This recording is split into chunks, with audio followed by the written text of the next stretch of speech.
Yo, good morning, afternoon, or evening, whatever time you're tuning into this broadcast. This is Ishues, Coach Ish, whatever you want to call me. Back with another video.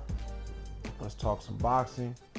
Alright, so I watched the David Avanesyan and Jaron Ennis fight. Excuse me. Knocking stuff over. Yeah, let me get my feet comfortable. There we go. Yeah, so Jaron Ennis versus David Avanesyan. Good fight, good performance by Jaron Ennis. But I don't think he's ready for Crawford.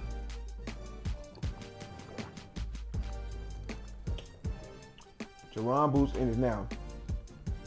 Truth be told, part of the reason why he looked great, he didn't look stellar. He was getting hit a lot. And he was getting hit by stuff he wasn't supposed to get hit by. It's one thing when you get hit. It's another thing when you get hit by stuff that you're not supposed to get hit by. Such as being in the high guard and then you watching his head snap back out of the high guard. He's here, and then you watch this. Head snap back. Head snap back. That means you're getting hit through the high guard. I've seen that several times. He got hit a lot. He's just, David Avanesyan is not Terrence Crawford. He don't have no power like that. You know what I'm saying? So he was getting hit, but Boots is clearly the better fighter, the more talented fighter, the more skilled fighter. But David Avanesyan's experience showed, and he was able to put some stuff together to get a little bit of success. That's why the commentators and stuff were saying stuff like, they didn't expect him to be in the fight as long as he was and all this other stuff. Now, it might be noteworthy that he stopped him round 5. Crawford stopped him round 6. Really, it's not.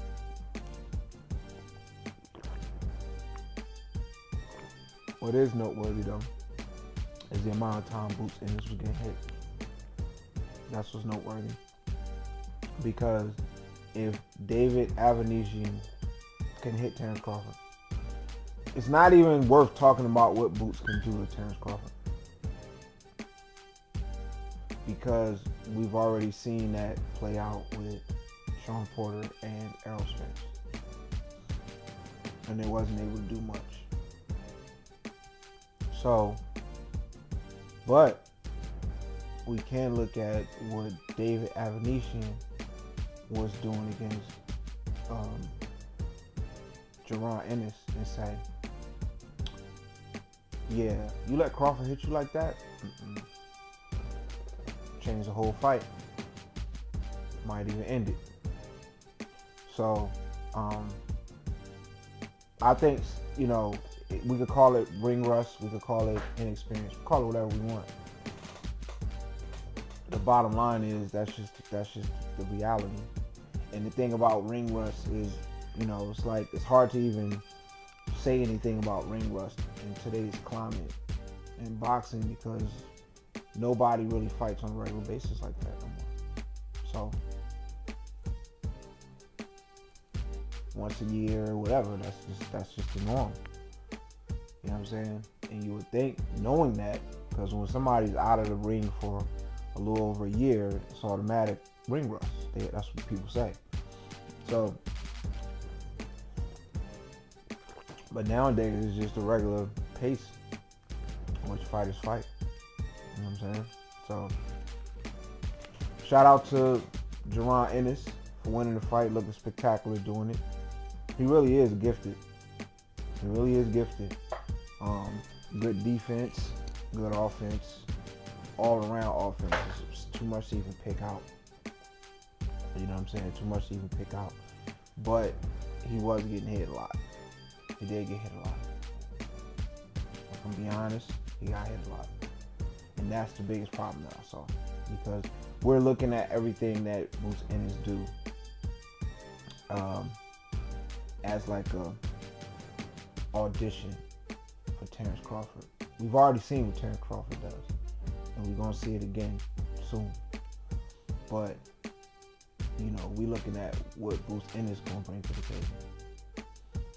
And he brings a lot. I mean, it's I would love to see that fight, to be honest. I would love to see that fight. But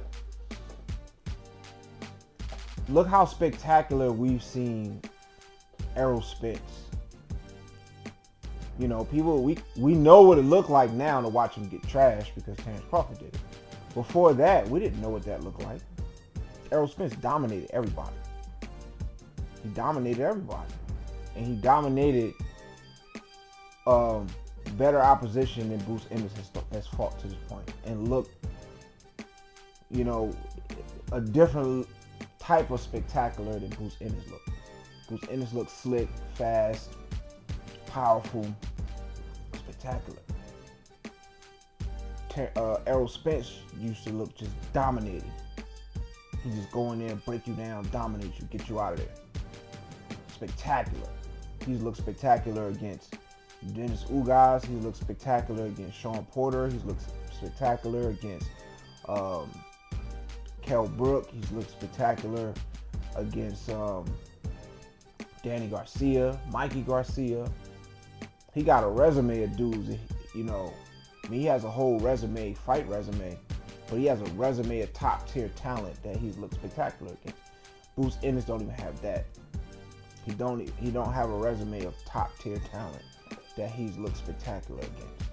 So we seen how spectacular Spence looked against everybody else, and we seen how unspectacular he looked against Terrence Crawford. So if a fighter at the level of Errol Spence can be made to look unspectacular against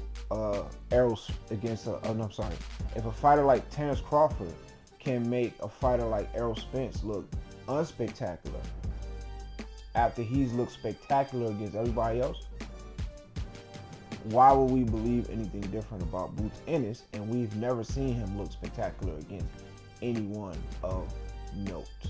David Avanesyan is a step in the right direction. He's a step in the right direction. But like Crawford said in his tweet, world-class fighter, huh? See, when Bruce Ennis fought him, now he's a world-class fighter. When Terrence Crawford fought him, he was a bum.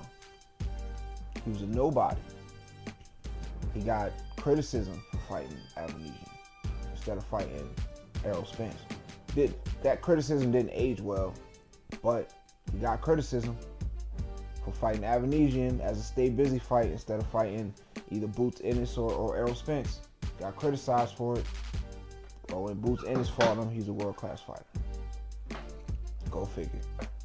You know what I'm saying? So even David Avanesyan, we could probably say he might be the best opponent Jaron Ennis has fought so far. Maybe not, but one can make the argument. You know what I'm saying? So what does that mean? That means he hasn't fought nobody yet.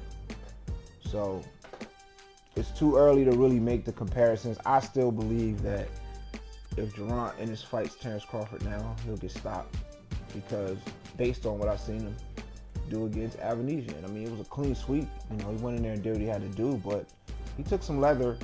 He took some leather in the process. And, you know, he's way stronger than Avanesyan. He's way faster than Avanesyan.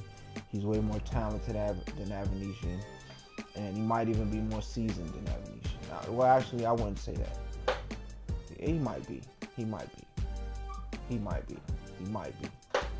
But what we can say about Terrence Crawford is Jaron Ennis stronger than Terrence Crawford? No. Is he more talented than Terrence Crawford? Maybe. Or maybe the talent's on the same level. Is he more seasoned than Terrence Crawford? No. Is he more experienced than Terrence Crawford? Proven? No. So he has all of the boxes checked off against Avanesyan. there's really nothing you could say he's taller than Terrence Crawford. That's about it. You know, he's taller. Other than that, Terrence Crawford still has all the advantages.